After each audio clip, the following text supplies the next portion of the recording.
Allez, on va parler alcool à présent, à consommer, vous le savez, avec modération, voire même avec beaucoup de modération. C'est une vraie tendance, les boissons et spiritueux pas ou peu alcoolisés se développent. Illustration avec la cave de Ribeauvillé qui lance deux vins, un tranquille et un mousseux avec moins de 0,5% d'alcool. Et c'est une première en Alsace, reportage d'Isabelle Michel et de Philippe Desampt.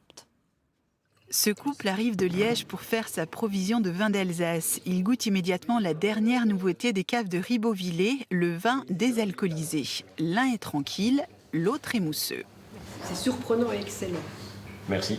Quand on prend le volant, chez nous en Belgique, c'est un verre, pas plus. Donc je crois que voilà, on peut passer une meilleure soirée si on pouvait avoir ce genre aussi de produits chez nous, par exemple.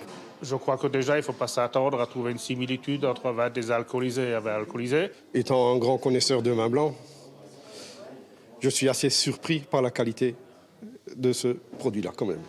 Vin désalcoolisé ne signifie pas vin sans alcool, mais à un degré qui ne dépasse pas 0,5.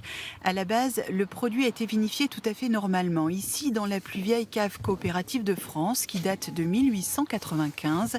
Et c'est dans une entreprise allemande qu'a lieu le grand changement. Le vin est désalcoolisé, donc sous vide. On met le vin sous pression. Donc à partir de 28 degrés, l'alcool s'évapore.